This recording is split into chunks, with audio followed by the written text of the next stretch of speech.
my body's not a tool, it's a fucking temple. And when you treat it as such, and yes, like anointing yourself with oils and beautification and adornment, these were all sacred ritualistic acts. These are the spiritual path of the feminine. And it's our Western culture that makes us feel like it's superfluous. Like, oh, you care about beauty, like you're superficial. It's like, oh no, look at the goddess. Beauty is how she inspires. And it's not beauty in the Western filtered standard, but it's to be an act of beauty, to observe beauty in everything. And yeah, to me, it's made this whole path like so much more filled with pleasure because I see beauty everywhere that I go.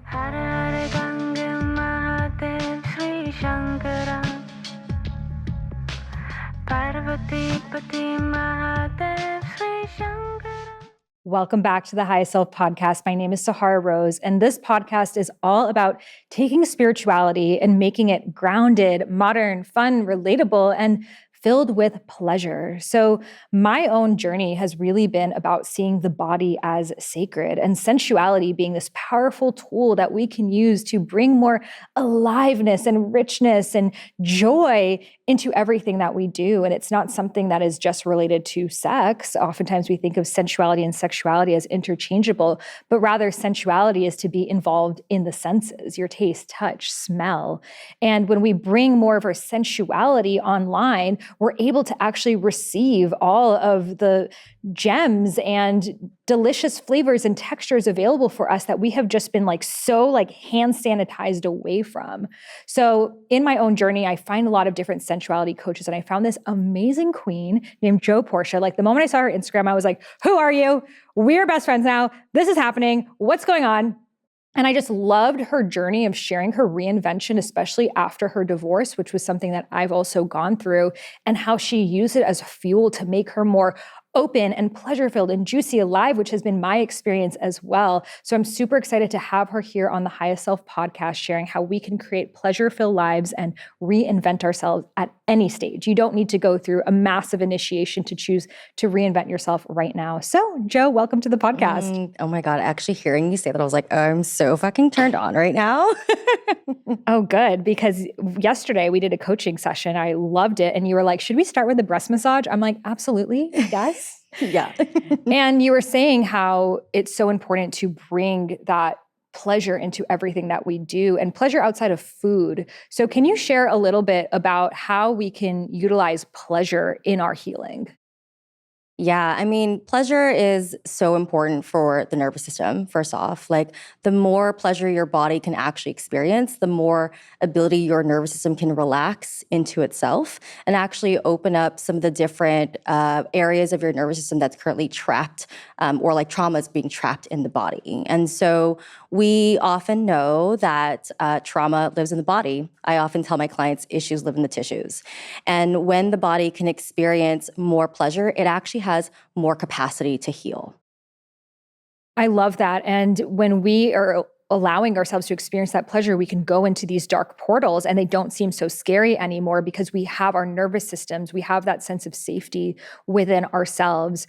So we were chatting right before this about how to tune into your pussy's desires. So can you share a little bit more, like, what does that first of all mean? And then how do we do it? Yeah, I mean, first off, like, your body is a vessel of power, of pleasure, of boundless fucking potential. It is the most extravagant and exquisite instrument that you have in this lifetime to be able to do anything, be anybody that you desire to be, and create from your body's desires. I think tuning into your pussy is super important. And one of the biggest ways that we are so disconnected from our bodies, especially as people with pussies, is we're often told to not listen to our bodies. We're often told to fix things. We're often told that our bodies are something that we're ashamed of, that we need to reject and we need to deny. And I've always found that when you are tuned into your pussy, which is this incredible portal of transformation, creativity, and life, you're able to really change and shift things.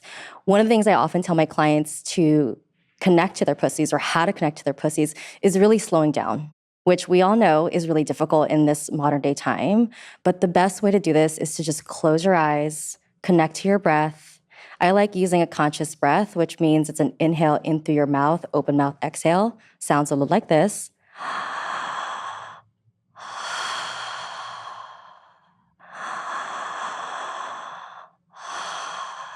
And seeing if you can bring the awareness straight to your womb space or your pussy. And the more that you can slow down in your body, slow down in your breath, and really connect to this very sacred part of you, the more that you can begin to listen to the very subtle ways that pussy wants to seduce you, in the way that maybe she wants you to move through life, sound through life, experience life. And the more and more that we can connect to this part of ourselves, the more innate wisdom is there, because it's the most truest part of our bodies. And if you think about it, like, our bodies are so beautifully designed, right? Like, pussy is in between the legs. Legs tend to keep things closed if we need to. And because of that, like, the way that I like to see this is that this is a part of us that is like so filled with wisdom. And all we have to do is connect with it. I mean, it's the portal that creates life. It's literally the hologram. There's not one person who's on this planet that wasn't like a 3D printer in a womb space. I mean, I Birthed created through two children. Pussy portal, exactly. And it's heartbreaking that we see it as anything less than sacred. And I think a lot of us, we've disconnected ourselves from it because of fear. Yeah. And some of this fear makes total sense. It's rightfully so. Like, it's not safe to be a woman in the world today in most places and oftentimes, and our wombs and our pussies carry so much for us. And I know in my own experience, and I'd love for you to share this desire map process that you do of tuning into it. But I think sometimes we're afraid of what our desires are because we feel like we won't be safe if that happens. So how can we connect to like what our desires really are when we have this like voice in our heads being like, that's not safe, or that's never going to happen? Yeah, well, first off, I think we are often taught that our desires are just not safe, period, right? Like, desire, that word carries so much co-opted patriarchal conditioning. Whenever anybody hears desires, even I see this in my clients, like, they immediately brace their bodies because they're like, desires? Like, what? Like, what do you mean I get to talk about my desires? Or even just like, is my desire safe to be spoken out loud? And one of the things that I like to say is, goals live in our mind, desires live in the body. And so when I do a process like desire mapping, what it really is about tuning into what that core desire is. And that core desire, from my experience in coaching women in sexuality and sensuality and relationships, is really around finding safe, beautiful, sustainable, exquisite love and partnership. And I think women these days, especially in our modern day society, we don't want to claim that. It's hard for us to claim that because we have to be the strong, independent woman who's getting it all done. And the moment that we say we want partnership, it's almost like that entire narrative of being a strong person is no longer something that we can also own. But the reality is, some of us yearn to be in love. Some of us yearn to be in like rich, deep partnership. So when we connect to our desires through our body, I like to encourage my clients to just connect to their breath, really slow down, get back into their body, and think about what their desire really is. And then through our 5 senses reality, which is using sensuality as part of that practice, I help them build out and visualize, what would their desire look like? What would it sound like? What would it feel like? What are the things that they would touch in their environment once they actually can experience that desire? What do they taste? What do they smell? All the delicious things. Because what that actually does, it shuts off the prefrontal cortex and allows us to be inside of our bodies when we're experiencing this desire. Once our bodies know that this desire is real for us inside of our bodies, then we can begin to start moving towards those things in our lives completely naturally. So one of the core pillars of the sacred feminine is the art of adornment. That is to adorn your body and treat it like a goddess, like a temple, like the sacred site that it is. And that's why I love adorning myself in high quality jewelry that really means something to me. So after traveling to Egypt, I was blown away by the mythology, just seeing these incredible hieroglyphics and the meaning behind these symbols, such as the Ankh, which represents merging the masculine and feminine within yourself.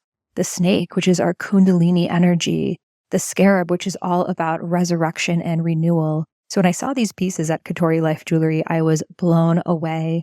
So their jewelry is ethically handmade in small batches made out of recycled metals. It's a woman-owned business, and it's just some of the most beautiful pieces that marries these ancient Egyptian spiritual themes with a modern look that you can wear in or wear out.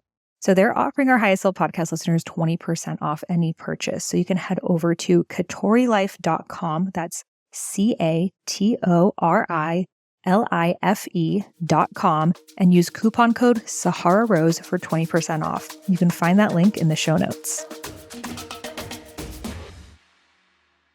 And it's so powerful because, you guided me through this process and I was witnessing, like, my desire was to be on a yacht in Italy.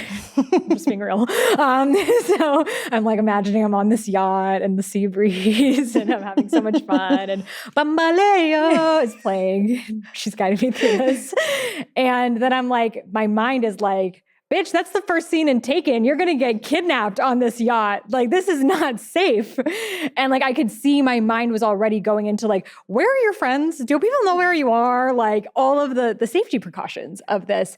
And I was like stopping this like desire of mine, even in my own head, because of all these limitations. So let's say someone's desire is, to be in a healthy partnership or to, go to a play party or whatever the thing is, but then they're thinking of all the reasons why it won't happen. How do we like catch that or even like work with that part of ourselves? Yeah, well, I mean, we've got all these things that are protecting us, right? Like our mind is constructing ways to protect us because we've had experiences where parts of us weren't in safe situations. And I think one of the ways to be able to work with that is to identify what is protecting you. Is it a protection? Is it a fear? Like, what is the actual subpersonality or thing that's keeping you from that desire? Each of these things within us have some sort of need fulfillment, just like we do. And so when we can identify what these parts of our body or parts of our mind might need, it's easier then to offer it reassurance. Maybe if it needs safety, like yesterday, I was like, if it needs safety, maybe just like figure out, do you need a friend to call you? Do you need like just a checklist? I even was like, you can tell me when you're going on a date. I offer that to my clients all the time when they're dating around the world. And they want to just like create that additional sense of safety within themselves. So finding out what these parts of us that are being activated, the parts of us are saying, no, you can't have that, and really reassuring that. Sometimes these parts of us are old conditioning, old trauma. And if it is an old trauma piece, maybe like an inner child wound, really tuning in and tapping into that part also and asking, what does this part of us need? And how can we reparent that side, or how can we reprogram that side so that we could start to lean in towards what we actually desire? Totally. Like I witnessed that part of me was like my mom's voice of like, be careful, like you never know what's going to happen. And also that part of you loves you, it wants to protect you. It wants what's best for you. It's not about throwing it away because then we become children again who like, fall and scrape their knees and just don't understand like there is a need for safety in this world. And it's like, how is that part of you actually really giving you what you want in a way? And it's like the part of me that wants to protect me wants to make sure that I won't have to like recuperate from something later on. So it actually wants me to have a good time, but a sustainable good time, not a short-term, long time. Totally. And I also think too, it's like those parts of us were our heroes at one point in our life, right? Like they were there for a reason. And one of the things that I've recognized in my work with my clients, when there's maybe not a need to fulfill those parts, or like those parts don't need a particular need or want, I often say, what would it look like if we offered this part of you gratitude? What would it look like if we can offer this part of you just acceptance, that it was a part of your life for so long? Can it eventually melt away and soothe and just integrate itself into the nervous system? Because really, all these parts are looking for is to integrate them within yourself. And I think that's so key in reinvention. Because often we're like, yes, I want to reinvent my life, be a brand new person, but it comes with looking at why you were the way that you were and bringing those parts of you and having compassion for why you had those beliefs, why you were in those relationships that you were in. And it doesn't mean you need to like throw those things away, but it's rather like, how can I integrate those lessons? So let's say someone is, post breakup or divorce and, they're feeling a lot of feelings, but also there's this huge sense of hope of what's possible. How can we take the lessons from previous relationships and then use them towards our North Star of where we want to go? I love that. Actually, it's funny as you're saying that, I'm like thinking about just, what is often said to me about the desires of what they have in relationships. And using those parts, one of the things that we can do is actually find out same thing, find out what they need, but also like those are the red flags too, right? Like those are the lessons that we learned in love, those wounds that we have, those wounds turn into the wisdom of how do we navigate this new relationship? How do we navigate this new life? You can build values or a new vision based on some of those lessons and looking at them and going, okay, this is what I don't want. So now what is it that I do want out of this new situation that I'm having or this new life that I'm trying to create? I love that because often we're so afraid of finding ourselves back in those patterns and situations. And if we've really sat with it and, looked at our shadows and looked at those parts of ourselves that accepted that type of relationship, then we can trust that we're not going to go into it again because we've learned and we've grown and we've learned more about ourselves. And I think often like we limit our desires of what's even possible and we jump into what we already know of like getting back together with the ex or, the thing that's comfortable for us because it's like, well, I already know that shit bag, so I know what I'm going to get.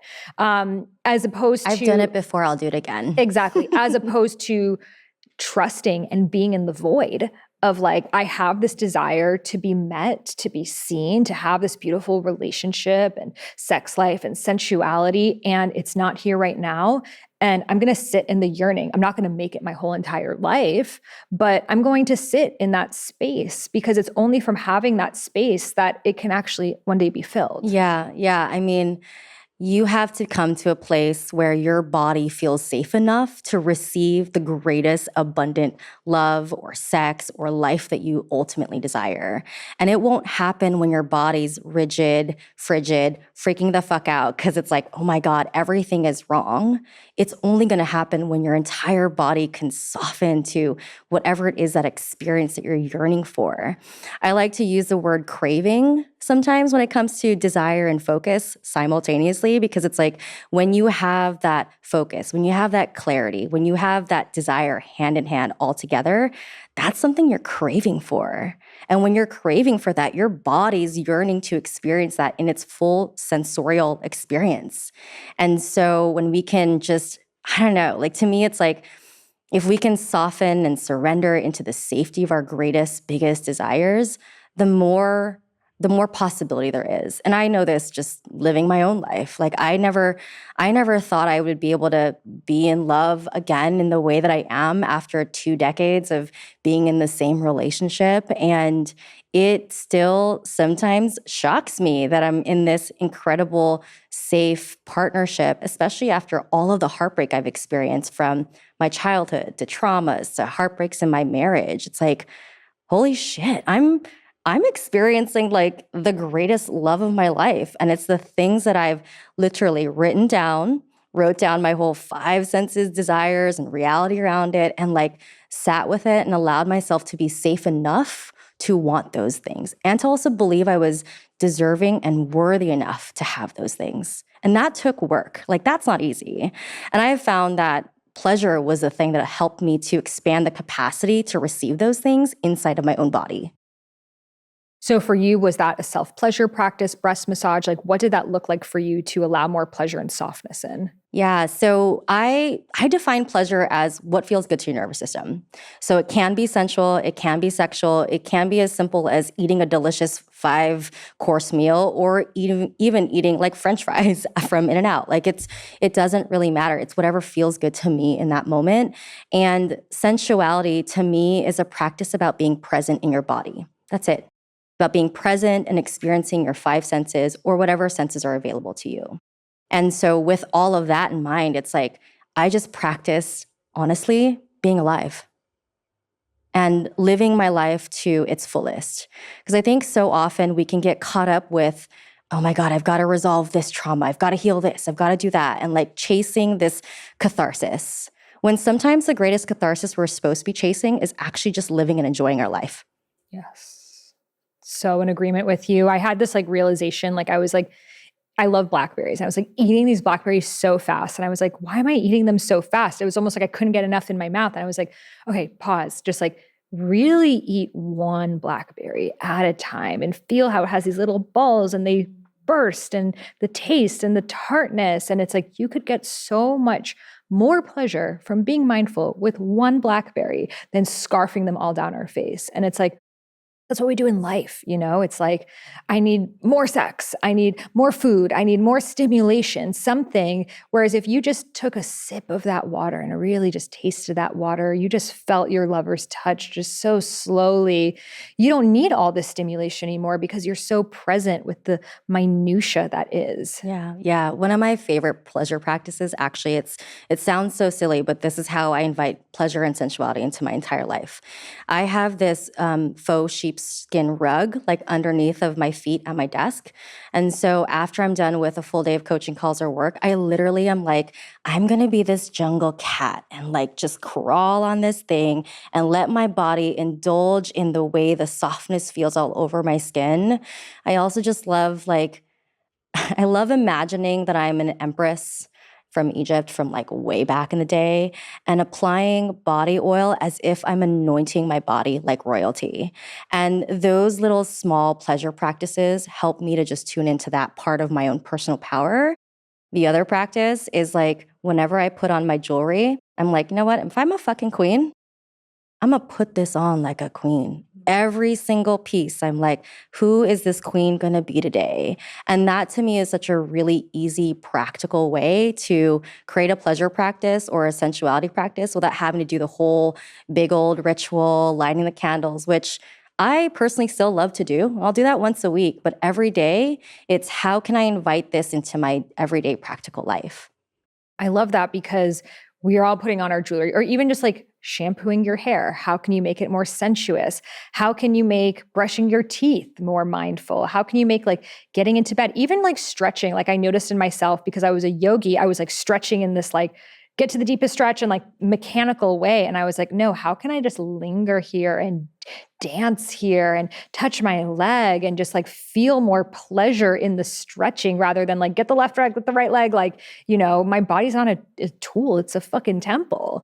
And when you treat it as such, and yes, like anointing yourself with oils and beautification and adornment, these were all sacred ritualistic acts. These are the spiritual path of the feminine. And it's our Western culture that makes us feel like it's superfluous. Like, oh, you care about beauty, like you're superficial. It's like, oh no, look at the goddess. Beauty is how she inspires.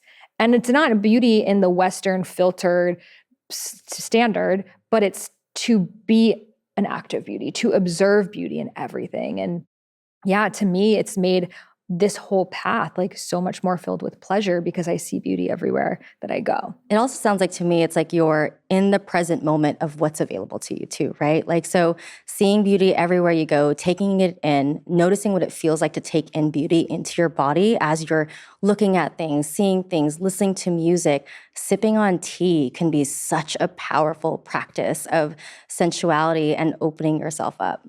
I love to tell my clients whenever we're coaching through a pleasure practice or I'm teaching them how to create a pleasure practice, I always say your body's an instrument. So if your body's an instrument, how are you going to play her? How are you going to touch her? How is she going to sing to you when you're stroking her or admiring her or moving as if you are this like incredible piece that can play any fucking song that you want? And that I think is the beauty of it all, right? Like seeing your body as a temple, seeing your body as an instrument, whatever turns you on, whatever turns on pussy, tune into your pussy first, see what pussy desires to be, and then follow the impulses.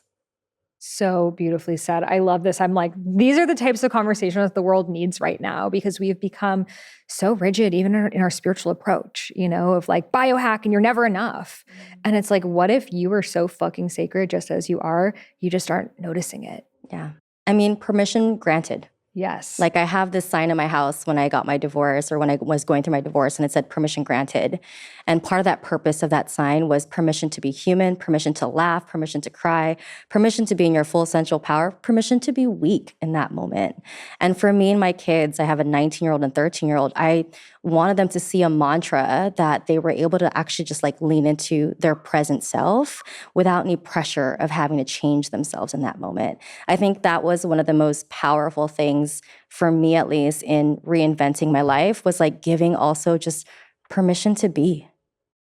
So beautifully said. Thank you so much for sharing all of this. This is exactly what my pathway has been. And I know so many, especially women, are awakening to this because we have been taught to see our bodies as this constant self-improvement project that's never good enough. And most people look in the mirrors and they see all the ways that they hate themselves and nothing that they love. And to me, and myself included, like it's been an ongoing process. And I think these little acts of self-pleasure are how we reclaim our power and realize like how beautiful we already are. And then when we feel that, we emanate that, and then we receive that, and then we're all of a sudden, it's like you didn't need another cream or whatever else. It's like you just needed to really look in the mirror and see yourself. Yeah, yeah. It reminds me of this thing I was like telling my girlfriend today because I was walking around Erewhon, and for some reason I was like super magnetic but completely ragged this morning, and I was like, oh man, it's because I practice coming home to myself every day. And it's a daily practice to come home to myself, to come home to my divinity, to come home to my sensuality. And it's something that I know I feel radiating. And of course, it's like when I feel like I'm radiating it, everything else feels like it's coming from overflow. Absolutely. I notice such a difference in my magnetism the days that I do my embodiment practice in the morning and I don't. And I'm like, people think about, oh, you got to put on like glitter or whatever. It's like, just embody your juicy pleasure and you are going to be the most radiant goddess, and not just to attract, but like for yourself, and like that being enough. Yeah, yeah. You know, for anyone like listening, I guess, like the challenge here is if you're experiencing shame or experiencing guilt of the way that your body is, the question that you might be able to ask yourself, and this comes from one of my feminist scholar mentors, which is who gets to benefit from your shame? Who gets to benefit from your guilt? Like who is truly benefiting? And oftentimes the answer is, big companies who are creating beauty products or even society and culture because they just want to keep women small. And so when that becomes your answer, there's your truth. Nobody benefits from it. Absolutely. Yes. It's a multi-trillion-dollar company, Yeah. pharmaceuticals and cosmetics and plastic surgery and all of these things that are going to continue to put these faces that are not even real. That's not even what they look like in real life, and tell you that's the beauty standard to make you on this constant quest for something that doesn't actually exist, when the pleasure and the magnetism and the beauty was already inherently within you. So yes, we need this message out there, and for us to all reclaim beauty as something that comes within ourselves. So where can listeners connect with you, learn from you, and dive deeper into your coaching? Yeah, you can find me on Instagram. I am Joe Portia, or you can also find me on my website, joeportia.com. Well, thank you so much for tuning in. I hope this inspires you to have your own self-pleasure practice, whether that's eating your blackberries really sensuously, or doing an embodiment practice, or dancing, singing, looking at the clouds, whatever brings you joy. And we're so excited to announce our new embodiment coaching certification, which you can learn more about in the show notes below. Thank you so much for tuning in, and I'll see you in the next one.